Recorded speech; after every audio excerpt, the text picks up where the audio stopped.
Hi ಸ್ನೇಹಿತರೆ, welcome to my channel.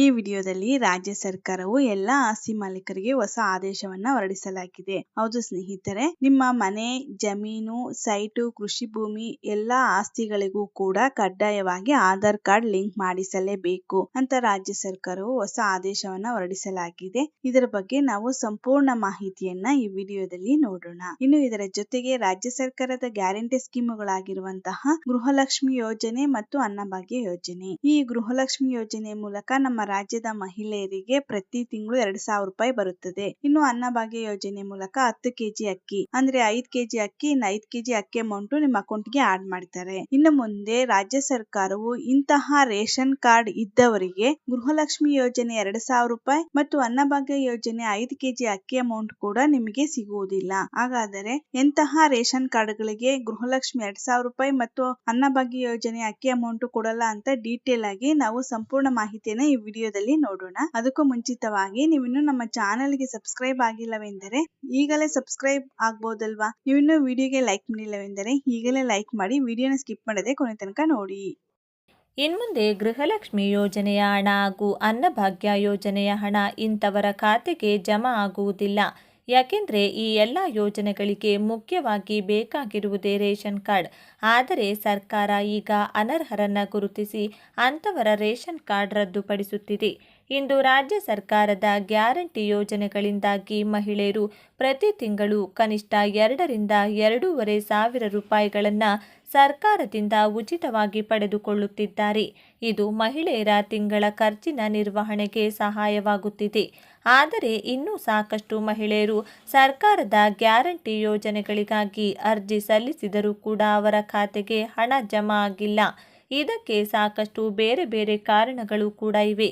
ಮಹಿಳೆಯರ ಖಾತೆಗೆ ಹಣ ಜಮಾ ಆಗುತ್ತಿಲ್ಲ ಯಾಕೆ? KYC ಆಗದೇ ಇರುವುದು, ಬ್ಯಾಂಕ್ ಖಾತೆಗೆ ಆಧಾರ್ ಲಿಂಕ್ ಮತ್ತು NPCI ಮ್ಯಾಪಿಂಗ್ ಆಗದೇ ಇರುವುದು, ರೇಷನ್ ಕಾರ್ಡ್ ಸಕ್ರಿಯವಾಗಿರದೇ ಇರುವುದು, KYC ಮಾಡಿಸಿಕೊಳ್ಳದೇ ಇರುವುದು, ಮಹಿಳೆಯರು ಬ್ಯಾಂಕ್ ಖಾತೆ ಆಕ್ಟಿವ್ ಆಗಿರದೇ ಇರುವುದು, ಕುಟುಂಬದ ಯಜಮಾನ ಹೆಸರು, ಬ್ಯಾಂಕ್ ಖಾತೆ, ರೇಷನ್ ಕಾರ್ಡ್, ಆಧಾರ್ ಕಾರ್ಡ್ಗಳಲ್ಲಿ ಮ್ಯಾಚ್ ಆಗದೇ ಇರುವುದು. ಇನ್ನು ಕೊನೆಯದಾಗಿ ಎಲ್ಲವೂ ಸರಿ ಇದ್ರೂ ಸರ್ವರ್ ಸಮಸ್ಯೆಯಿಂದಾಗಿ ಮಹಿಳೆಯರ ಖಾತೆಗೆ ಹಣ ಜಮಾ ಆಗದೇ ಇರಬಹುದು. ಆದಾಗ್ಯೂ ಮಹಿಳೆಯರಿಗೆ ಹಣ ಸಂದಾಯ ಆಗಬೇಕು ಎನ್ನುವ ಕಾರಣಕ್ಕೆ ಗ್ರಾಮ ಪಂಚಾಯತ್ ಕ್ಯಾಂಪ್ ಹಾಗೂ ಅದಾಲತ್ ಕೂಡ ನಡೆಸಲಾಗಿದೆ. ಇದರಿಂದಾಗಿ ಇನ್ನು ಲಕ್ಷಾಂತರ ಮಹಿಳೆಯರು ಹಣ ಪಡೆದುಕೊಳ್ಳಲು ಸಾಧ್ಯವಾಗಿದೆ. ಆದರೂ ನಿಮ್ಮ ಖಾತೆಗೆ ಹಣ ಬರುತ್ತಿಲ್ಲ ಎಂದಾದರೆ ನಿಮ್ಮ ರೇಷನ್ ಕಾರ್ಡ್ ರದ್ದಾಗಿದೆ ಎಂದರ್ಥ. 5 ಲಕ್ಷ ರೇಷನ್ ಕಾರ್ಡ್ ರದ್ದುಪಡಿಸಿದ ಸರ್ಕಾರದ ಮಾನದಂಡದ ಒಳಗೆ ಬಾರದೇ ಇರುವವರು ಕೂಡ BPL ರೇಷನ್ ಕಾರ್ಡ್ ಪಡೆದುಕೊಂಡಿದ್ದು ಅಂಥವರನ್ನು ಗುರುತಿಸಿ ಸರ್ಕಾರ ಅಂಥವರ ರೇಷನ್ ಕಾರ್ಡ್ ರದ್ದುಪಡಿ ಮಾಡಿದೆ. ಇದೀಗ ಅನರ್ಹರ ಪಟ್ಟಿ ಬಿಡುಗಡೆ ಮಾಡಲಾಗಿದ್ದು ಅದರಲ್ಲಿ ನಿಮ್ಮ ಹೆಸರು ಕೂಡ ಇದ್ರೆ ಮುಂದಿನ ತಿಂಗಳಿನಿಂದ ಗೃಹಲಕ್ಷ್ಮಿ ಯೋಜನೆಯ ಹಣವಾಗಲಿ ಅಥವಾ ಅನ್ನಭಾಗ್ಯ ಯೋಜನೆಯ ಹಣವಾಗಲಿ ನಿಮ್ಮ ಖಾತೆಗೆ DBT ಆಗುವುದಿಲ್ಲ. ಹಾಗಾಗಿ ತಕ್ಷಣ ಮೊಬೈಲ್ನಲ್ಲಿಯೇ ನಿಮ್ಮ ರೇಷನ್ ಕಾರ್ಡ್ ಸಕ್ರಿಯವಾಗಿದೆ ಎನ್ನುವುದನ್ನು ಚೆಕ್ ಮಾಡಿಕೊಳ್ಳಿ. ರೇಷನ್ ಕಾರ್ಡ್ ಸ್ಟೇಟಸ್ ಚೆಕ್ ಮಾಡುವುದು ಹೇಗೆ? https:/ahara.com ವೆಬ್ಸೈಟ್ಗೆ ಹೋಗಿ ಈ ಸೇವೆಗಳು ಎನ್ನುವ ಆಯ್ಕೆ ಕಾಣಿಸುತ್ತದೆ. ಅದರ ಎಡಭಾಗದಲ್ಲಿರುವ 3 ಲೈನ್ ಮೇಲೆ ಕ್ಲಿಕ್ ಮಾಡಿ.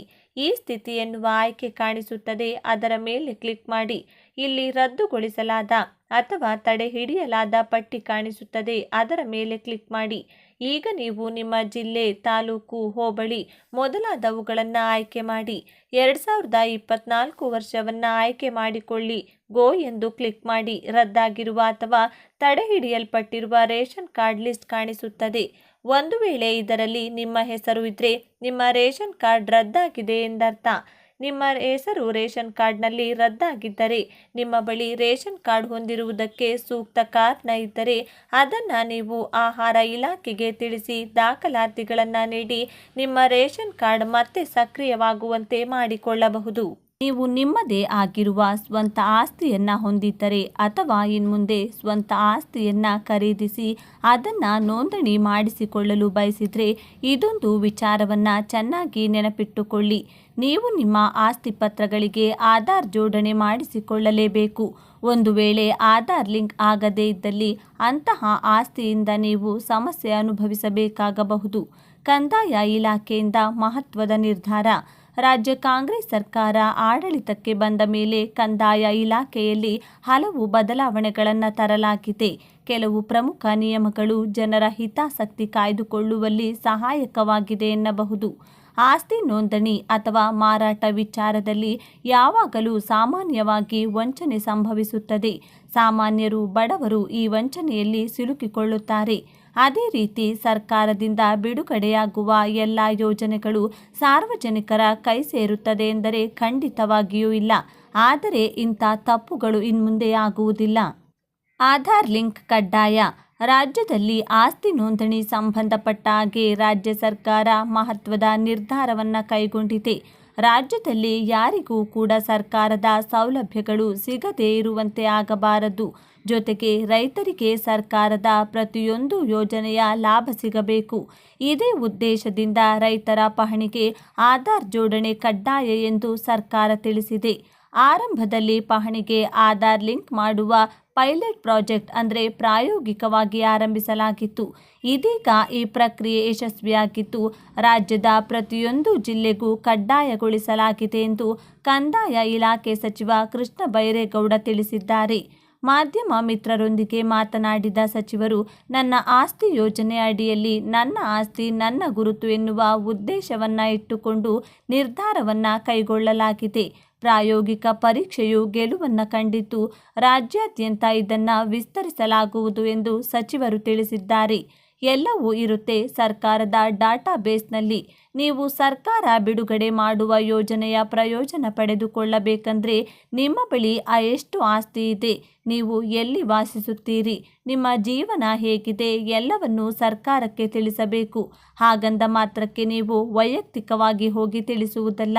ಇಂದು ಪ್ರತಿಯೊಂದು ಕ್ಷೇತ್ರದಲ್ಲಿಯೂ ಡಿಜಿಟಲೀಕರಣ ಮುಂದುವರೆದಿದ್ದು ಕಂದಾಯ ಇಲಾಖೆಯಲ್ಲಿಯೂ ಕೂಡ ಇದನ್ನು ಅಳವಡಿಸಿಕೊಳ್ಳಲಾಗಿದೆ. ಕೈ ಬೆರಳ ತುದಿಯಲ್ಲಿ ಎಲ್ಲ ರೀತಿಯ ಮಾಹಿತಿಗಳು ಸಿಗುವಂತೆ ಆಗಬೇಕು. ಜೊತೆಗೆ ಯಾವುದೇ ರೀತಿಯ ವಂಚನೆಗಳು ನಡೆಯಬಾರದು ಎನ್ನುವ ಕಾರಣಕ್ಕೆ ಪಹಣಿಗೆ ಆಧಾರ್ ಜೋಡಣೆ ಕಡ್ಡಾಯ ಎಂದು ತಿಳಿಸಿದೆ. ಮೃತರ ಹೆಸರಿನಲ್ಲಿ ಈಗಲೂ ಇದೆ ಆಸ್ತಿ. ಆಸ್ತಿ ನೋಂದಣಿ ವಿಚಾರದಲ್ಲಿ ಪಾರದರ್ಶಕತೆಯನ್ನು ಇಟ್ಟುಕೊಳ್ಳಬೇಕೆಂದು ಸಾಕಷ್ಟು ಮರಣ ಹೊಂದಿದ ಜನರ ಹೆಸರಿನಲ್ಲಿ ಆಸ್ತಿ ಪತ್ರ ಇದೆ. ಅದನ್ನು ದುರುಪಯೋಗಪಡಿಸಿಕೊಳ್ಳಲು ಸಾಧ್ಯತೆಯೂ ಇರುತ್ತದೆ. ಆದರೆ ಒಂದು ವೇಳೆ ಆಧಾರ್ ಜೋಡಣೆಯಾದರೆ ಆ ವ್ಯಕ್ತಿಯ ಸಂಪೂರ್ಣ ಜಾತಕವೇ ಸರ್ವರ್ನಲ್ಲಿ ಲಭ್ಯವಾಗುತ್ತದೆ. ಈ ಕಾರಣಕ್ಕೆ ಕೃಷಿ ಭೂಮಿಯನ್ನು ಹೊಂದಿದ್ರೆ ಅಥವಾ ಯಾವುದೇ ರೀತಿಯ ಜಮೀನನ್ನು ನೀವು ಹೊಂದಿದ್ರೆ ಆಧಾರ್ ಜೊತೆಗೆ ತಕ್ಷಣ ಲಿಂಕ್ ಮಾಡಿಕೊಳ್ಳಬೇಕು. ಭಾನುವಾರವೂ ನೋಂದಣಿ ಕಚೇರಿ ತೆರೆದಿರುತ್ತದೆ. ಈ ರೀತಿ ಪಹಣಿಗೆ ಆಧಾರ್ ಜೋಡಣೆ ಮಾಡಿಸಿಕೊಳ್ಳಲು ಪ್ರತಿದಿನ ಉಪ ನೋಂದಣಾಧಿಕಾರಿ ಕಚೇರಿಗೆ ಜನ ಬರುತ್ತಲೇ ಇರುತ್ತಾರೆ. ಹಾಗಾಗಿ ಭಾನುವಾರ ಕೂಡ ಇನ್ಮುಂದೆ ಸಬ್ ರಿಜಿಸ್ಟರ್ ಕಚೇರಿ ತೆರೆದಿರುತ್ತದೆ.